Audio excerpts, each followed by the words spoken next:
my turn. This is the Family Showdown!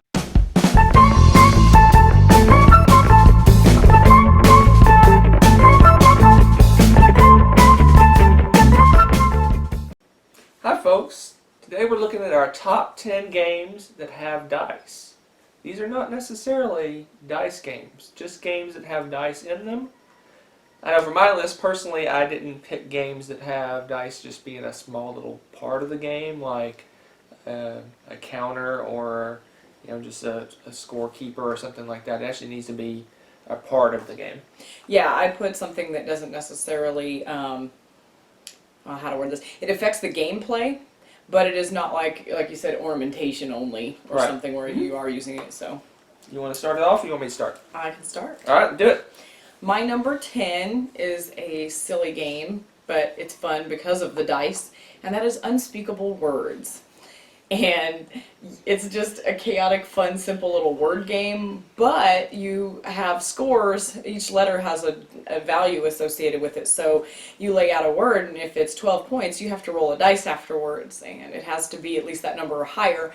Otherwise, you're slowly going crazy as you do this, and so it's a lot of fun to kind of see how far you can get before you get busted on a bad roll. Yeah. So. Yeah, it's a great little press your luck word game. And you roll a 20-sided die, and if you get over, like she said, over, then you're good. If you get under, you're bad. You slowly go crazy. So yeah, it's a fun little tricked up word game. Mm-hmm. My number 10 is Tumbling Dice, a great game where you're rolling dice down this kind of staircase-looking board. And at the bottom, whichever tier you land on is worth more, and of course they're getting smaller and smaller as you go down, so it's harder and harder, and you can knock other players' dice off, and whatever face it lands on is how many points you get, and where it lands is a multiplier, so that's how you score in the game. So, Yep, that's a good one. I like it. My number 9 is Dice Town, and I like this one partly because it seems to be pretty fun no matter what number we've played with. I've enjoyed playing it with 2-player and we've done the full group, I believe, with a max number, and it's pretty fun. And again, sometimes you treat it like the dice that roll like a poker hand, and depending on what you get different benefits as you go down the board, and it's really fun. There's a lot of guessing who's going to be doing what and trying to steal somebody else's spaces or gain an advantage, and so Dice Town is my number 9. yeah, I like that one. That's a great little, I like the poker dice that comes with it. It's really fun game. Really cute dice. Alright, so I'm number 9, right? Mm-hmm. My number 9 is Artifacts Inc., which is a dice placement game. You roll dice, and based on what numbers you get, you go to different places. You can have cards in front of you, or you can buy other cards. It's a great little lightweight dice placement game. Mm-hmm. Very fun. I like that one a lot.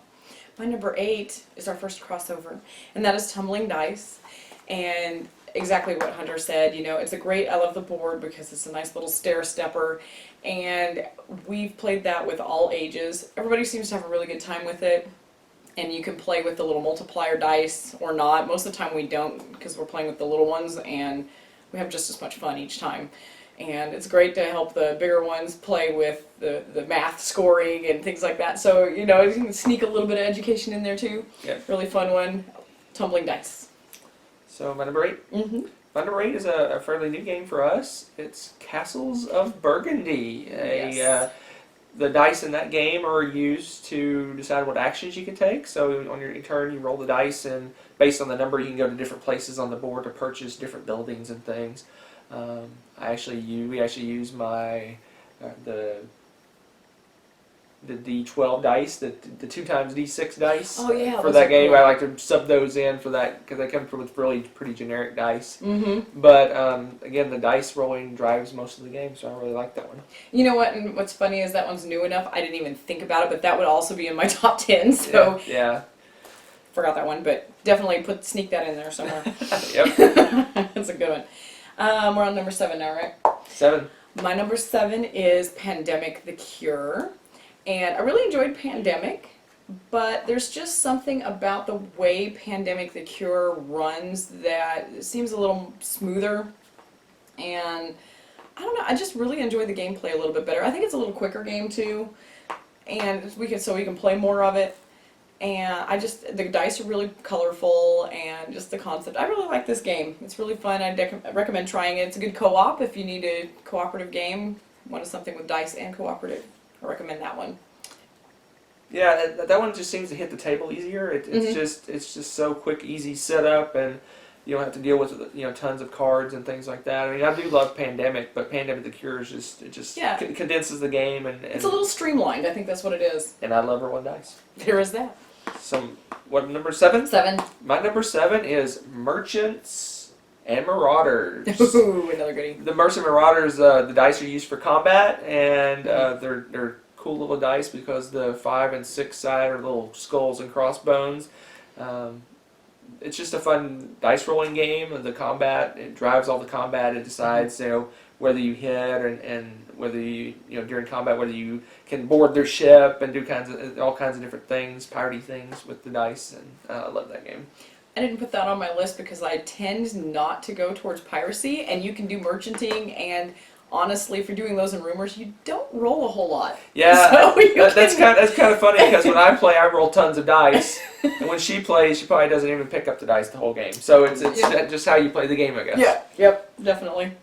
All right, my number 6 is pumped full of adrenaline, and that is Escape. Escape. Yeah, this is on a timer, and you have to roll the dice as fast as you can, and you're trying to get certain symbols to get through room to room to room, and you're exploring, you're Indiana Jones exploring through these caverns and things and trying to get treasure, and then you got to race back in time before the doors close and you're trapped in there, and it is just really fun, and it's all about the dice rolling in that game, and you have to help each other out. So again, it's cooperative, but you could split up, and that's where the gambling comes in. Do I split up and go really far away from my partner, or I could get stuck, or do we stick together through the whole thing? And it's a really fun game. I really highly recommend trying that one out too. Yeah, that's a great one. What I find humorous about that game is the soundtrack that you play with. The track is great. It's kind of spooky. So we haven't even let our kids play this yet because we think they would just freak They out. do freak out just listening to it.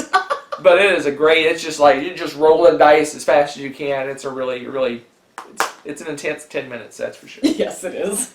So what's your number 6? My number 6 is, strangely enough, starting to drop down my top 10s, and I'm not sure why. It's D&D Dice Masters, which is a true Dice Masters game. Yep. This game, there's many versions of the Dice Masters. There's Avengers and X-Men, and there's Ninja Turtles. Ninja Turtles is coming out, and they have Yu-Gi-Oh! And all sorts of weirdness, but I like the D&D one's the best. Yeah. The reason I think this is slowly going down my list is for the amount of setup this game takes. The game is so fast. I mean, the game is like, it can be 5 minutes long. And then we do end up playing 2 or 3 games of it, but it just seems like there's not, I want a little more meat to it. And that's why I think it's starting to creep down my list a little bit. I just got the brand new version, Faerun, Under Siege or something Under like Siege, that. yeah. And those are, those are great too, but I love Dice Masters, but I feel like there needs to be a little more meat there. I don't know. I think what I like about that game so much too is the character cards, because you can really get into. There's just such a variety, and each one, usually for whatever type, like a frost giant or whatever, they have several kinds of them with different strengths. Yeah. So you can really customize your game. Yeah, I mean, if you really get a really big set of cards, I mean, it's almost got that Magic the Gathering feel where you're really picking and choosing and what combos work well and what monsters work together and things like that. So there's that fun side of it, but the game itself just seems, boom, it's done. So it does go quickly. Yeah. Yep. Which is part of the appeal though too, because Yep. they're pretty fun. Yep.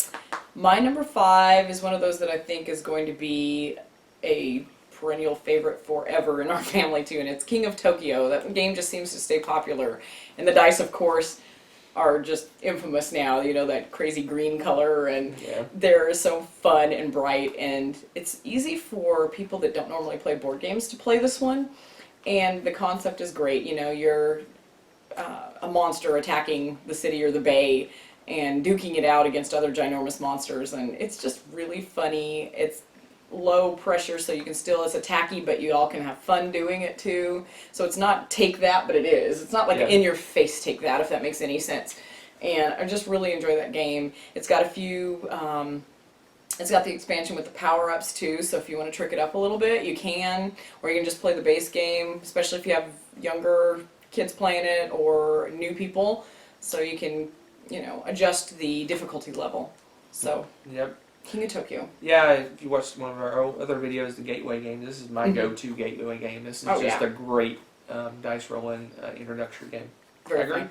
Very fun. So my number Five. number five is Voyages of Marco Polo, a dice placement game where you're trying to fill contracts and you're traveling as resource management. It's just a kind of a midweight-ish Euro game, but the base of the game is dice placement. You roll your dice and you can go to different spots and get different things based on what you roll. A newer game, but one of my favorites. That one's really good. I like it 2-player best because when we play with more players, I don't tend to roll well, so I get locked out of a lot of things the more players we have. Yeah. So that one, if you don't tend to roll well, you defeat the odds like I do, then there's things to do to mitigate it, but it can be pricey in that game. So, Yeah. take that one with a grain of salt, but I do love, that game is really neat because you can choose to do a lot of traveling, or you can do a lot of trading, or a little bit of both. There's a lot of balancing options with that one. Yeah, then you mentioned that the 2-player it does block out some spots for 2-player, but it's not near as many spots as if you have 4 people playing a game. Mhm. And a 4-player game can go a little long. 2 players back and forth and really fast. So. Yeah, that's a good one. All right, so you're number 4, right? My number 4 is probably, let's see, I think it's the first of my sci-fi favorites. I know you're all shocked I have a sci-fi game on here. Alien Frontiers. Alien Frontiers. And the dice in that one, again, sometimes that can hose me up, if I roll poorly, but there's a lot, I feel like there's more options in that one than in Marco Polo. There's different things that I can do in the meantime if I feel like I'm going towards a goal and I get stuck or something to build up, because you can gain resources or go and take over things and attack other players if you roll really well. And I don't know, I like the sci-fi taste to it. Yeah, it's got the dice placement too, and it's maybe a little bit lighter than Marco Polo, but it's still an awesome game, and it adds area control into it as well. You have the colonies you're putting on in the planet, and you have whoever has the majority gets like a superpower and gets more points. And I think that's why I like that so much, because it is a little bit, I like worker placement, you have the dice placement, plus the area control in that, it's not the main force of the game, but you get cool things if you do it, Right. and I really enjoy that part of it. So. Yep. So what am I doing? Number 4? My number 4? My number 4 is Champions of Midgard. A great mashup of worker placement and dice combat.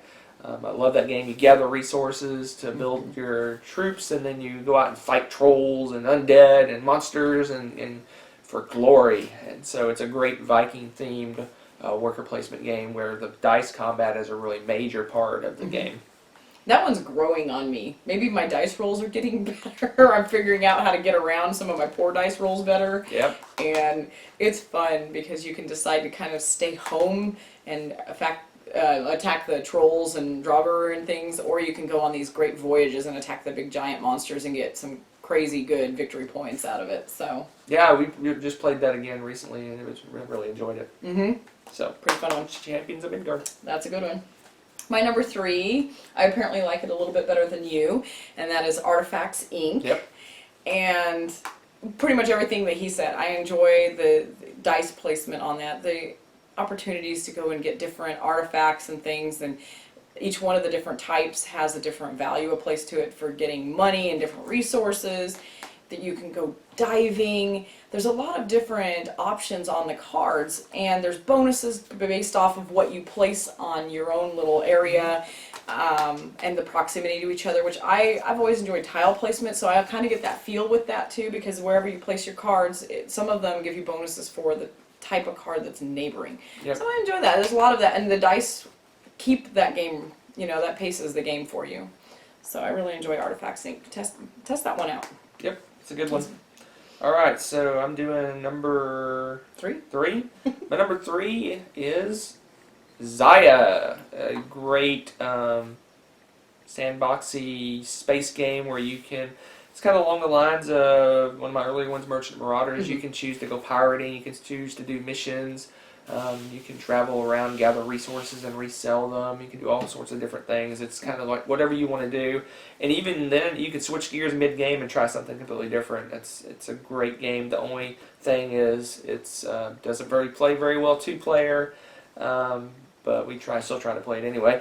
And it can be a longish game, but it's a great game in terms of you can choose how many victory points wins the game. So you can pick an epic game, or you can do a much shorter game as well. Well, and I would argue the two-player aspect of that, and I might as well say this is my number 2. So I love it. The difference is with the two-player game, the universe is large enough that you can go your separate ways and not see each other for the majority of the game. So if you want to be forced to interact, yeah, you're going to need that third player. Yeah. But there are NPC players that are floating around, so if you turn to a life of crime, there is a little police ship that is looking for you. And in the two-player, yes, it's easier to avoid those things, but then there's also better opportunities to get things done that you want to do, too. So, there's that balance again. Yeah. Kind of like Merchants and Marauders, honestly. Yeah. It's very similar in that regard. The two-player in that, you could avoid each other.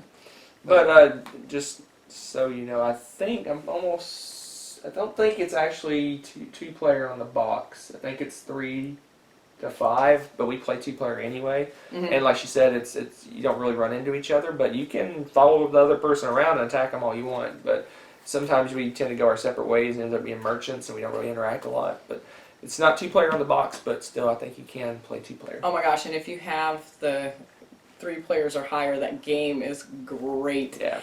And the only thing you got to watch out for is leaping into places without checking first. Yeah. You can fly your ship into the sun and explode, but that's part of the fun too. Yeah, you gotta almost have a sense of humor when you play this game, because you could be doing something and boom, your ship blows up. It's a setback, but it's not the end of the world. So no, it's pretty easy to start over and get a new ship and everything, and that's part of the fun too. Sometimes the dice will do wonderful things for you, and other times your ship is gone. Yeah. So, but you can mitigate that. You can Yeah. you can look ahead before you travel and not do any of the risky mining things that yeah, you load can up. avoid that. But there's basically big risk, big reward, right? Yes. All right, so I guess we are to You're on number my 2? number 2. Mm-hmm. My number 2 is the original Dice Masters, Quarriors, which I still think is more. It's growing more and more. I think it's more of a solid game, even though Dice Masters is exploding and it's all the rage right now. I think Quarriors is a more solid game in terms of it plays better. Obviously, Dice Masters is a 2-player. Quarriors plays up to 4. Use the same cards to draft from, so it kind of is a balancing thing there. You can't get lucky on a good combo like Dice Masters and just blow your opponent away. Everybody's using the same cards, working from the same set of cards. Yeah, I think it's just I feel it's a better overall game. I think one of the reasons it may not be as popular as you have, it's the basic fantasy setup too, that maybe that's part of it. That's part of it. That seems to be passé right now. And also the Quarriors is not collectible. That's true too. When you buy Quarriors, you get everything. So, I mean, there's obviously expansions, but when you buy an expansion, you get all the Everything. dice. Where Dice Masters, when you buy it, you get a very limited starter set, and then you have to buy booster packs to flesh out your game. Mm-hmm. They are trying with the new, not to back up to my Dice Masters, but they are trying with the Teenage Mutant Ninja Turtles, giving you everything in the box and see how that goes. So it's basically like Quarriors. They're going to get, when you buy Teenage Mutant Ninja Turtle Dice Masters, you're going to get everything.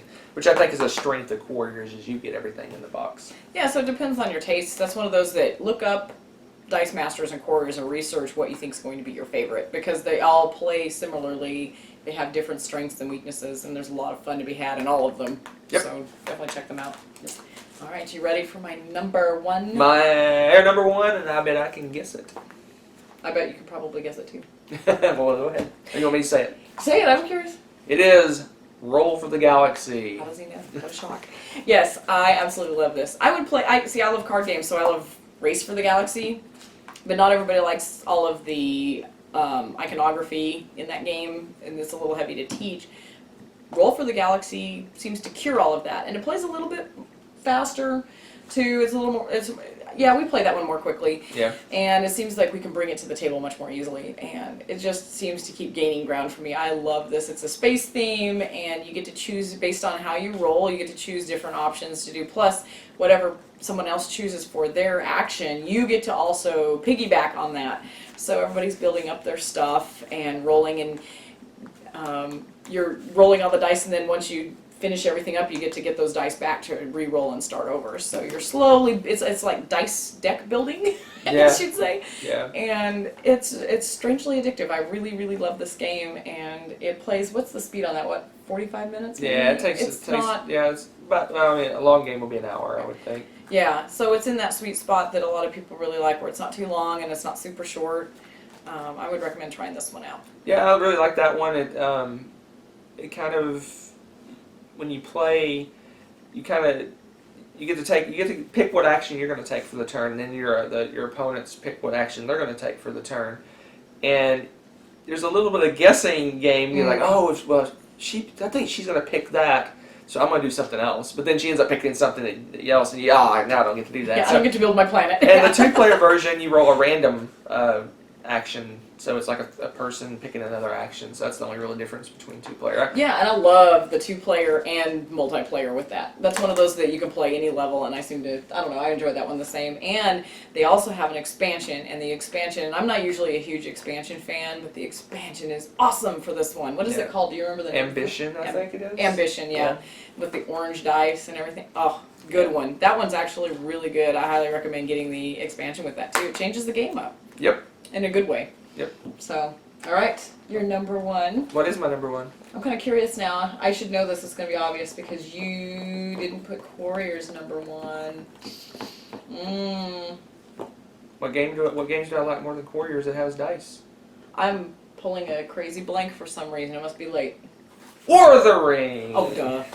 Of course. War of the Ring is an epic game of epicness, and I love that game. The dice you roll, and based on what dice you roll, you get to do different actions. You basically have you spend it to do different things, and it's kind of the driver of the game in action selection. And there's some wild card dice that lets you pick different, any action you want, and that really drives the game. I love War of the Ring, and it has dice, so there you go. And to piggyback off a cheat that Rebecca used a long time ago, I'm going to throw in Battle of Five Armies in that as well, because it uses the same exact dice. So. Well, the dice in that game are beautiful. Yeah. Actually beautiful. It's crazy. And, it's funny, I don't know why I don't think of that as a dice game. I guess there's so much strategy going on into the war play and trying to get your armies and the strategy, and there are cards involved too. There's so much going on in that game. I don't know why I don't think of that, because you're right. It's, in a way, like Roll for the Galaxy does, what you roll on the dice are going to help determine what actions you can take in that, as well as fighting. You roll the dice when you're battling too, but that... you have your action selection dice, which are the really gorgeous one. Then they give you a bunch of cheesy little six-sided dice to do your combat with. So it has both. It has both the action dice and the combat dice. Plus, as well. when you're searching for the ring, if you're the bad guy, if you're Sauron, don't you also roll dice when you're doing the search? I think it's you put dice to the side. Oh, that's right. And that's how many you draw. Yeah, it's like odds. You draw the tiles That's out right. and things like that. That's right. I forgot So, tile drawing. Love War of the Ring. Yeah. Well, there you go. I got some honorable mentions. You have anything you want to talk about? No, because honestly, I think the ones that I would have mentioned, you put on there. So here are the ones that just slightly didn't make my list, and in fact, almost every single one of them is a crossover to her. I have Roll for the Galaxy, which I love, but it didn't quite make my list. Had Alien Frontiers, another one of hers. King of Tokyo as well, and one of them that would be the top of my list, but it's just a small little part of the game, and that's Star Trek Fleet Captains. The only thing you use a die for is to see whether you get an encounter or not, so I didn't think I could justify putting it on this list. But yeah, you could. I mean, technically you're using dice to promote the gameplay, right, but it's lame. a very, very small piece of the game, so that one didn't quite make it. I do have a few honorable mentions now that I'm looking at this, going, oh, there's a couple that you did mention. I really like Kingsburg, and that's a dice placement. Stone Age, that's another gateway game, and that's one of the reasons I didn't include it because I didn't want my list to look like my gateway games Right. list. Because there's a lot of dice games on that if you want to check that one out. Yep. And Camel Up, that one's kind of fun. But that one's very random and it's a race game. It's pretty fun. And Bang the Dice Game. Yep. If you haven't tried that one, it's pretty fun too. That's a bunch of good So, ones. Yeah, so there's a lot of games for you to check out. Yeah. Roll some dice and win some games. See you next time.